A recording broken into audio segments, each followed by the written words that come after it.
Les fistules obstétricales, c'est quand, soit pendant l'accouchement ou après l'accouchement immédiat, la femme perd les urines.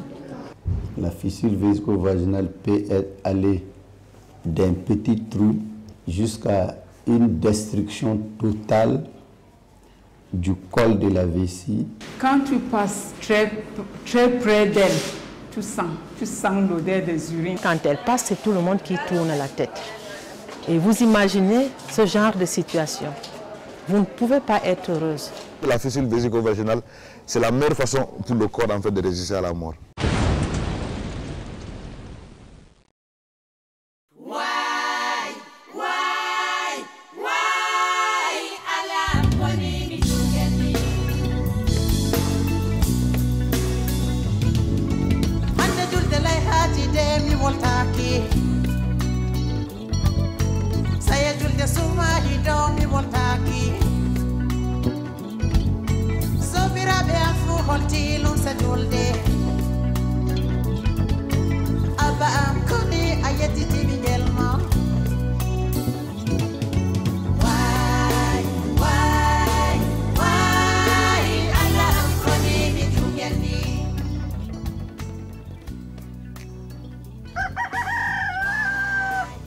Le soleil se lève sur Boulgou, petit village de l'arrondissement de Pitoa, à une vingtaine de kilomètres de Garoua, dans le nord Cameroun. C'est ici que vit Adijatou, une jeune fille comme on en rencontre par centaines dans cette région, solidement agrippée aux pratiques traditionnelles, faites de tabous, rites et coutumes parfois préjudiciables à la santé des populations locales, la santé de reproduction surtout. À 20 ans, Adijatou est encore célibataire. Fait peu courant et quelquefois surprenant dans cette société hostile au modernisme. Ici, le mariage, même à très bas âge, demeure l'unique source de réussite sociale pour les filles. Et les accouchements successifs, une preuve de fécondité, de sérénité et de prospérité dans les ménages. Mais Adijatou, elle, n'a ni mari ni enfant.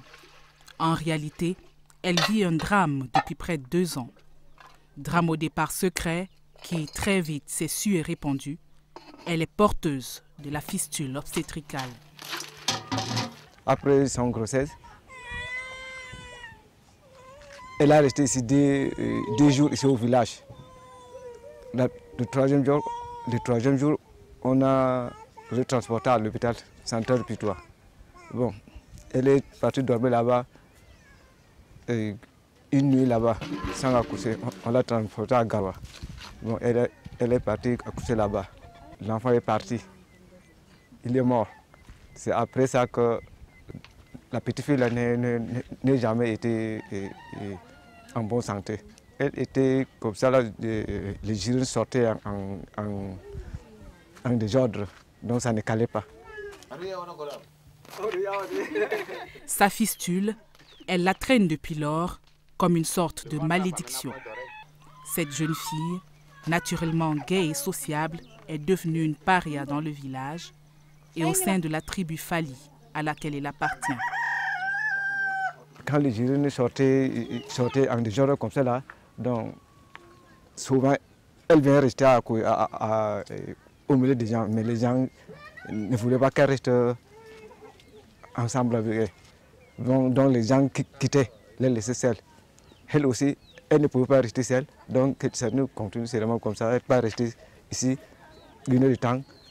Elle part là-bas rester 1 heure de temps, donc elle nous contournait toute notre construction. Quand j'arrive comme ça sent, les gens fuient. On me dit, toi là tu sens mauvais, toi là tu sens mauvais. On me disait comme ça. Et toi, ça te fait comment? Quand ça sent là, ça me sent mauvais aussi à moi là. Cela explique qu'elle vive presque en reclus ici. Sa seule activité rémunératrice, c'est la poterie. Sa seule compagne assidue, Dija Elbi, sa grand-mère. Comme la plupart des femmes de la région, grand-mère Elbi ignore les véritables origines de la maladie dont souffre Adidjatou. C'est là-bas à l'hôpital que ma petite fille a contacté cette maladie. Tout ce que je sais, c'est que le docteur a dit de ne pas utiliser de l'eau chaude pour la toilette. Mais cette consigne n'a pas été respectée. Je ne sais pas si c'est à cause de cela. En dépit de leur compassion et leur amour, les frères, sœurs, oncles et voisins d'Adidja ne peuvent se résoudre à subir au quotidien les manifestations physiques et perceptibles de ce mal qui entraîne rejet, mépris, dégoût. Comme elle est notre fille ici, là, on ne pouvait pas les chasser. Nous supportons seulement comme ça. Même à manger, nous supportons manger seulement comme ça. La fistule, dont les origines restent floues dans l'esprit de ces populations, est un sujet de honte et une source de grosse souffrance pour ses victimes. Tous les jours, je fais les courses, comme ça, vous savez, aujourd'hui. Ça te dérange? Ça te fait comment? Ça fait mal. Ça fait le plaie. Je ne peux pas même assurer comme ça. Ce mardi est jour de gros espoir pour Adidjatou. Elle se rend à Garoua. Elle a appris de la bouche des femmes du marché de Pitois qu'une équipe de médecins spécialisés dans la réparation des fistules est arrivée dans la grande ville, à l'hôpital provincial. Les interventions chirurgicales sont gratuites, lui apprend-on encore. Toutes les femmes atteintes du mal sont conviées à cette campagne organisée par l'UNFPA, le Fonds des Nations Unies pour la population.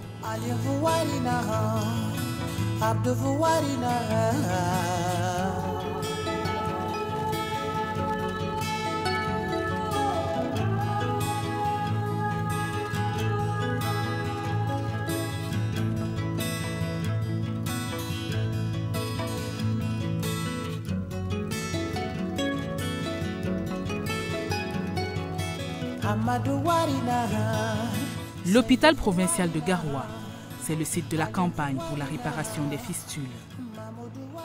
Ici, Adidjatou se rend vite compte qu'elle est loin d'être la seule à vivre cette maladie handicapante. Elles sont venues nombreuses et d'horizons divers, ces femmes et filles dont la genèse du mal semble être plus ou moins la même. Chacune porte en elle des stigmates personnels, traîne avec elle des marques physiques et psychologiques indélébiles. Beaucoup d'entre elles ont vu leur existence de femmes détruite alors qu'elles n'étaient encore que des petites filles. C'est le cas de Doudou. Dès son tout premier accouchement, à l'âge de 13 ans, elle a hérité d'une fistule. Depuis 28 années qu'elle porte le mal, Doudou n'a plus eu aucun contact physique avec son mari. Quand je suis tombée malade, j'ai été rejetée par mon mari à cause des odeurs que je dégageais. Quelque temps après, il a pris une seconde épouse. C'est le cas aussi pour Elisabeth, mariée avant même ses premières menstrues. Elle avait 10 ans. À son actif de femme, 11 accouchements et une fistule à la suite du dernier. Elle était abandonnée à elle-même, donc elle se débrouillait comme ça, avec les urines qui sortent même sur elle comme ça. Là. Bon, quand elle reste à côté de toi, elle pue. Toi-même, tu quittes sans toutefois lui dire qu'elle dégage de mauvaises odeurs. Mais elle-même, personnellement, elle sait que pourquoi la personne est partie. Contrairement à la plupart des femmes porteuses de la fistule, Jacqueline n'a pas été abandonnée par Paul, son mari. Pour se consoler, il a tout de même pris une seconde épouse. Quand une maladie arrive à ta femme, tu l'abandonnes. Et c'est toi-même, tu sais que bon, au départ, vous avez bien vécu. Et puis, elle trouve maintenant la maladie, vous l'abandonnez, c'est mauvais. À chaque malade, son histoire. Des malades qui affluent par grappes dans cet hôpital tant redouté du fait de ce personnel médical dont la seule blouse blanche est source de stress, de panique, de fuite parfois.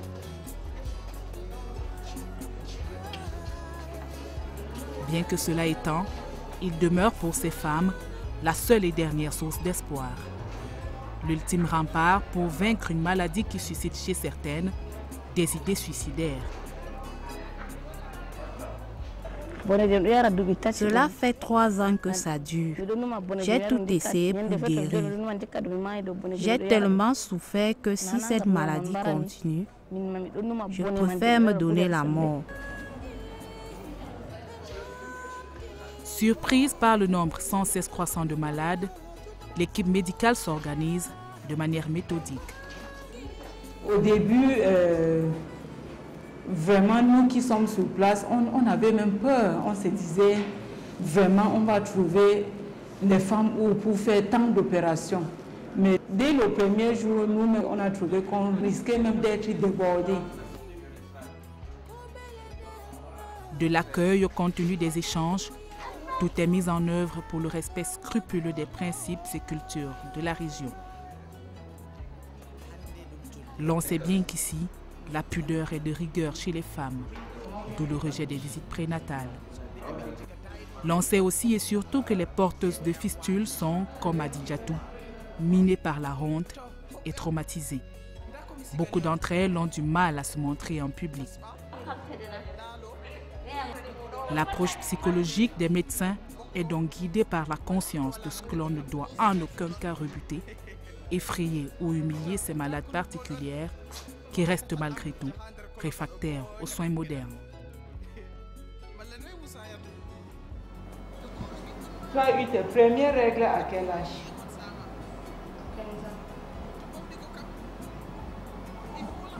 Tu as accouché une fois.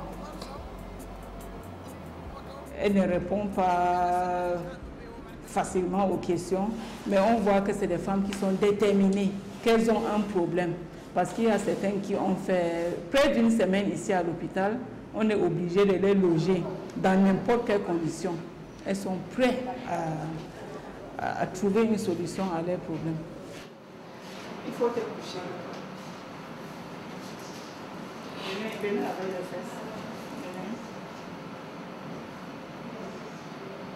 C'est sûrement parce que ça passe par la fibrosité sur le nerf urétral et qui est tamponné par la sonde urétrale. Oui, parce que la fistule est urétrale. Le cas de Djatou, la fistule se trouve au niveau de l'urètre. Urètre, et c'est une petite fistule. C'est-à-dire quand on envoie le doigt, on n'arrive pas à percevoir aisément la fistule. Donc il a fallu donc qu'on pose la sonde, qu'on injecte la solution, et que ça arrive à couler un peu à travers ce trou urétral. Réception, diagnostic, vérification, examen préopératoire. Et les malades sont directement orientés vers le bloc opératoire. Ici, règne en maître 2 hommes. Le professeur Frouangwa Fort III, secrétaire général du ministère camerounais de la Santé publique, est le coordonnateur de la formation en cours. On a fait un grand pas en amont. D'abord, le fait qu'on a pris à bras le corps ce problème, l'engagement des autorités publiques pour donner de l'espoir à ces femmes qui, il faut le dire, deviennent handicapées parce qu'elles voudraient donner la vie. C'est ça qui est triste, mais il faut renverser cette tristesse, et les donner de l'espoir, et donner un sourire. Le professeur Kalilou Ouattara, lui, est venu du Mali avec dans ses bagages 25 années d'expérience dans la réparation des fistules obstétricales. On classe les fistules en fistules simples, fistules complexes et en fistules graves. Les fistules simples, heureusement, elles représentent à peu près 65-70% du lot. Les fistules graves représentent peut-être à 30% du lot. Et les fistules complexes, 15% du lot. J'ai fait 8 fistules. Et sur les 8 fistules, il y avait une seule fistule grave, une seule fistule complexe, et les 6 autres étaient des fistules classiques simples. Ouais. Donc, c'est dire que le résultat dépend en fait des lésions anatomopathologiques qui sont là. Il s'agit en fait, on l'a compris, d'une campagne de soins couplée d'une formation théorique et pratique. 3 équipes médicales et paramédicales sont venues des 3 hôpitaux provinciaux de la région du Grand Nord Cameroun pour 21 jours d'intense apprentissage. La finalité, c'est de permettre aux stagiaires d'améliorer leurs compétences respectives en matière de prise en charge des fistules obstétricales.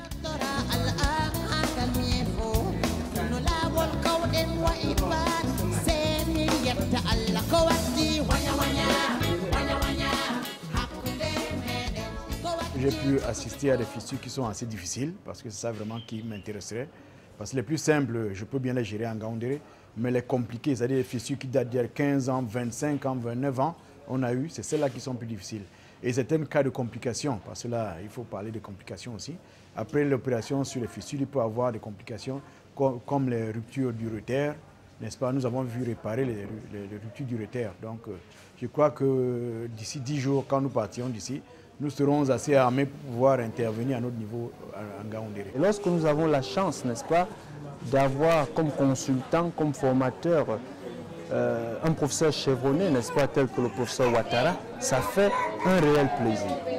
Et vraiment, je tiens à remercier le ministère de la Santé ainsi que le FINIAC, n'est-ce pas, d'avoir pensé à nous et avoir aussi pensé aux populations. Parce que vous savez que la fistule, n'est-ce pas, vésico-vaginale, constitue un réel problème de santé publique. Et nous qui sommes dans le septentrion, plus précisément, n'est-ce pas, dans la province de l'Extrême Nord, où plusieurs cas ont déjà été opérés, n'est-ce pas, vous comprenez que, n'est-ce pas, cette formation est un véritable salut.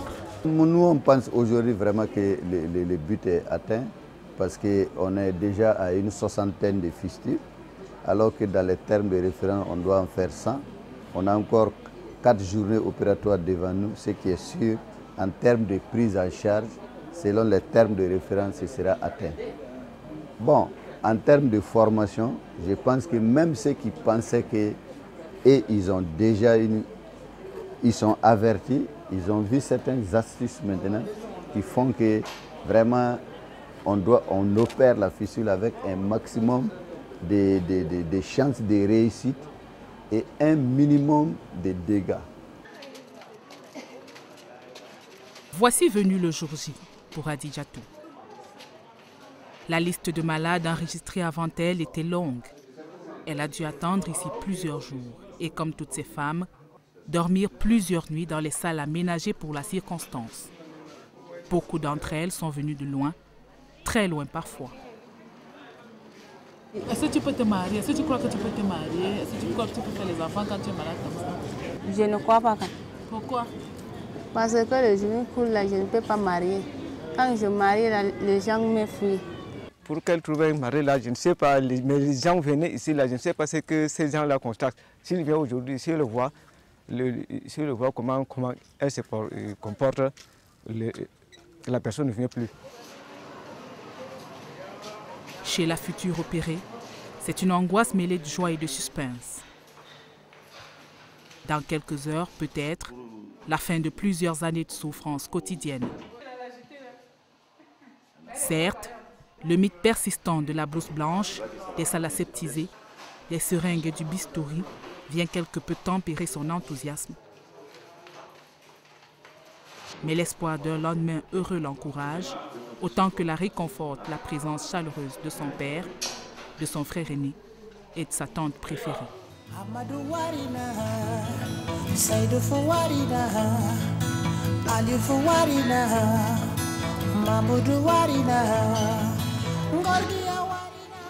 Tu es content? De opérer? Oui. Pourquoi? Parce que je vais guérir. Quand les gens restent nombreux, moi aussi je vais entrer là-bas. Tu vas rester rester avec les gens? Je vais rester avec les gens.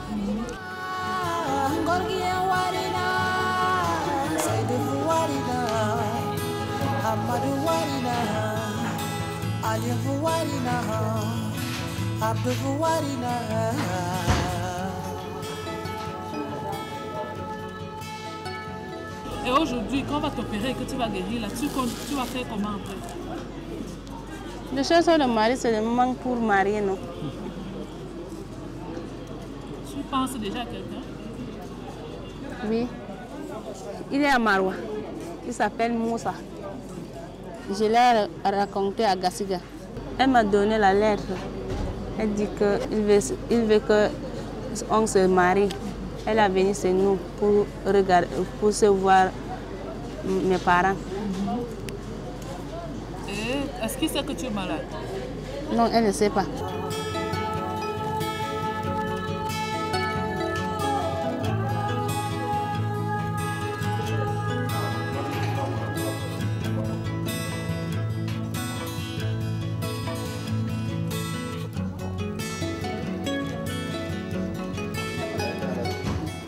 Sur cette table d'opération, la malade revit comme si c'était hier ces dernières années faites de souffrances quotidiennes. Elle revoit les rires et les moqueries. Elle revoit les multiples tentatives de soins engagées avec cette femme, Adeline Mouido.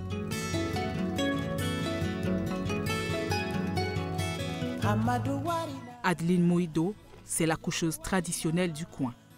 Certaines de ses méthodes de soins restent un mystère pour la médecine moderne. Voici l'oignon que j'utilise. J'épluche et je le donne à manger à la femme qui doit accoucher. Et cela facilite l'expulsion de l'enfant.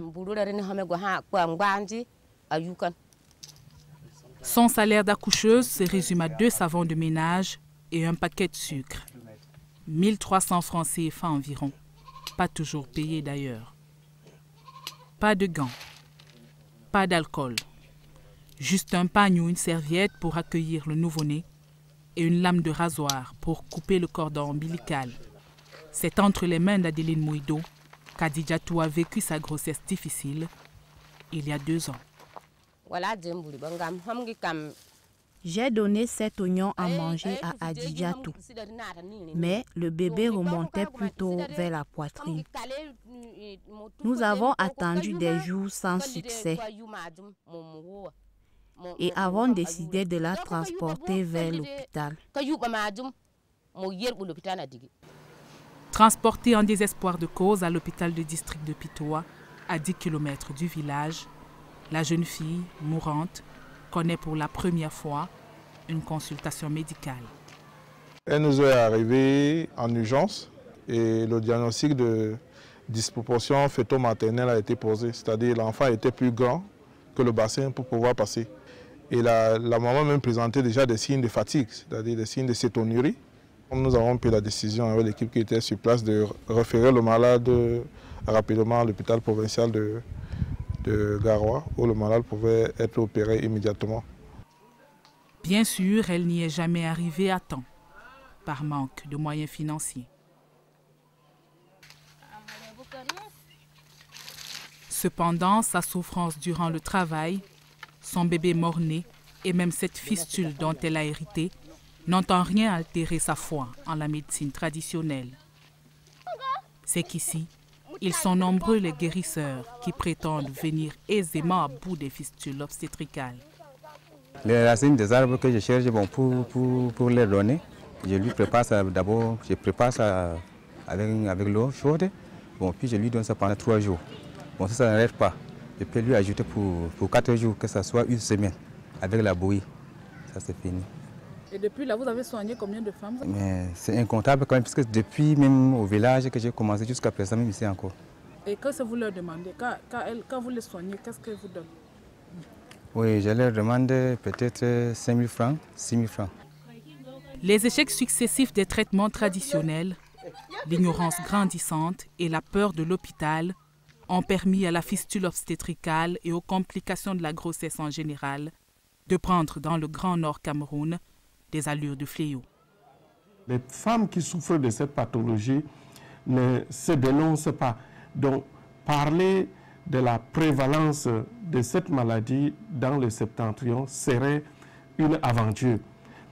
Comme nous sommes en train de démystifier le phénomène, les langues vont se délier et c'est à ce moment qu'on parlera d'une véritable enquête.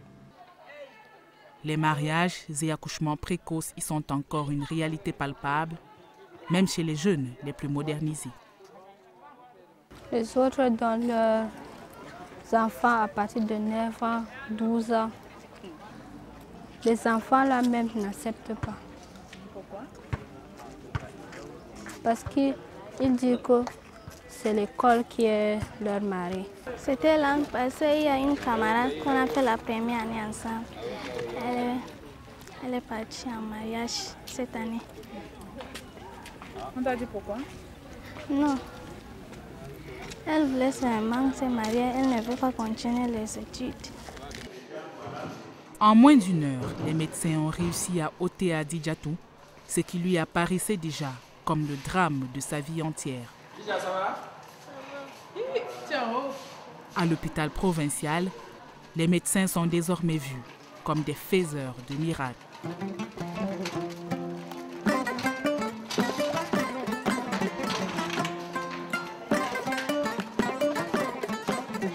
Vous avez assisté à un cas de fistule, on peut dire complexe, parce qu'il y a une fistule recto-vaginale et une fistule vésico-vaginale associée. Donc on a fait une fistulographie vésicale et une fistulographie rectale pour fermer les deux fistules. Voilà, dans les deux cas c'est bon, en récupérant un peu les sphincters anal. Au fil des jours, l'hôpital se remplit davantage. Déjà, les salles d'hospitalisation débordent. L'UNFPA se voit dans l'obligation d'accentuer son approvisionnement en matériel pré- et post-opératoire, en lits, en aliments.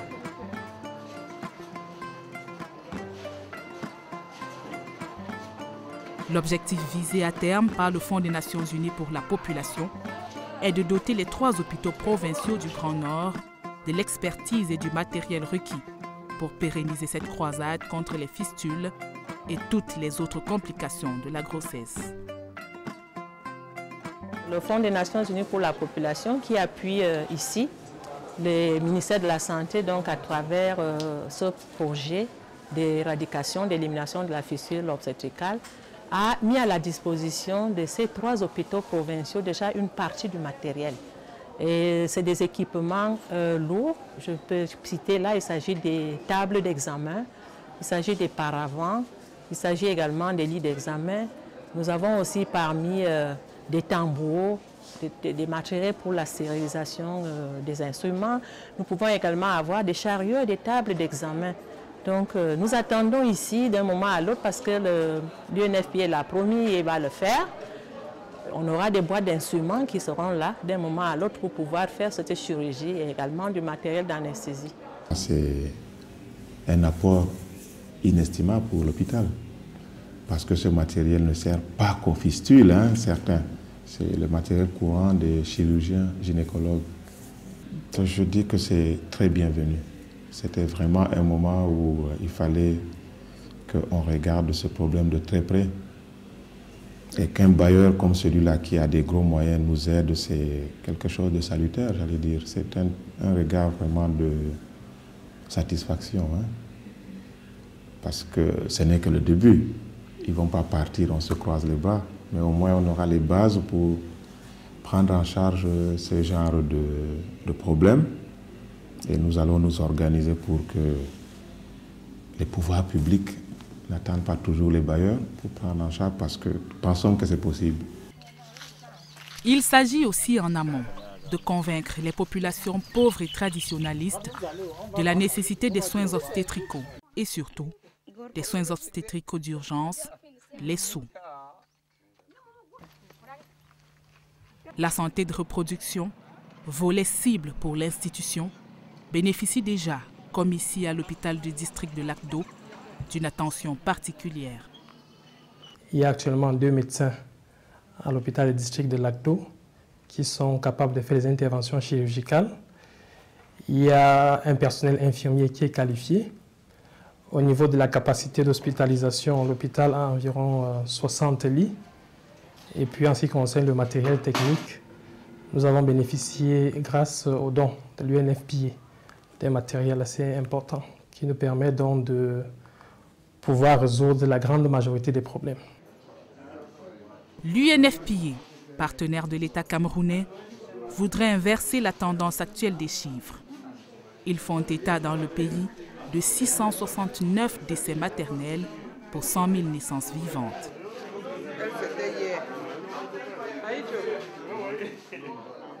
Au Cameroun, 9 femmes sur 10 qui échappent au décès maternel héritent d'une invalidité, à l'image de la fistule obstétricale. Cela a été le cas pour Adidjatou et pour toutes ces femmes. En Afrique noire, elles sont plus de 2 millions à vivre avec la fistule. Très peu entrevoient l'hypothèse d'une guérison. Elles n'ont pas la chance d'Adidjatou et de toutes ces autres malades. On a tellement dramatisé la fistule que vraiment les gens ont pensé qu'ils ne peuvent pas faire. On a eu des femmes hier qui, depuis 20 ans, portent une petite fistulette là qui laisse passer des urines. 20 ans. Leur intervention n'a duré que 20-30 minutes. Ouais, vous faites 20 ans à perdre des urines pour une intervention qui ne dure que 20 à 30 minutes. Donc, il n'y a pas d'obstacle. L'obstacle, c'est que les gens ne sont pas informés. Certaines femmes même pensent que c'est le mauvais sort et qu'on ne peut rien faire. C'est bien de réparer la fistule, mais c'est mieux de prévenir la fistule.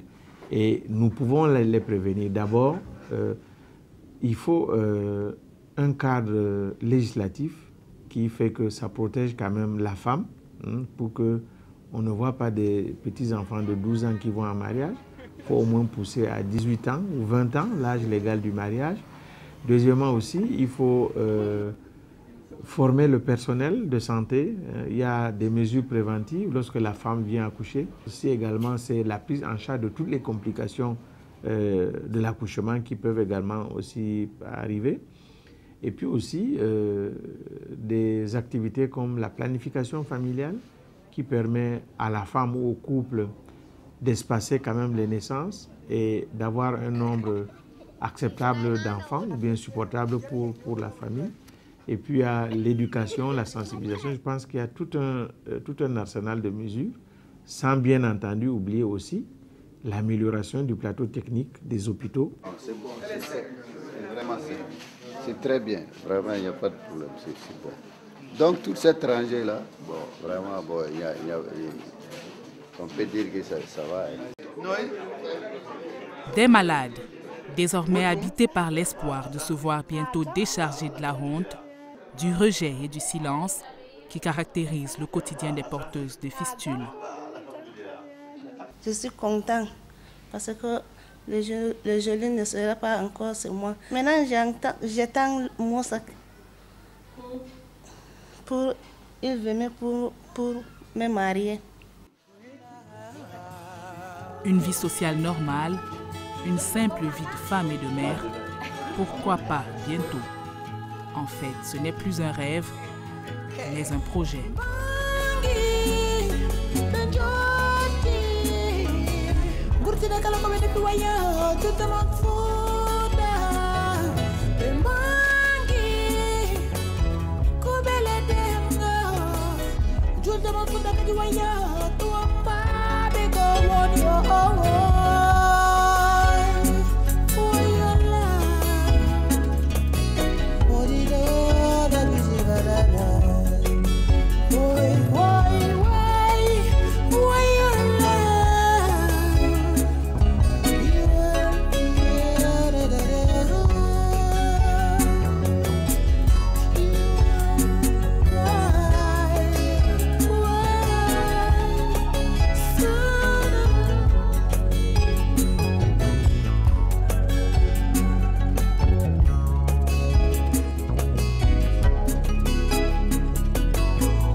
min do mi heɓi mi ɓangi sobiraɓe am jigata e ɗum fuu wari hofniyam ɓernde am waali yowa to hoɓɓe am nda komi sigani on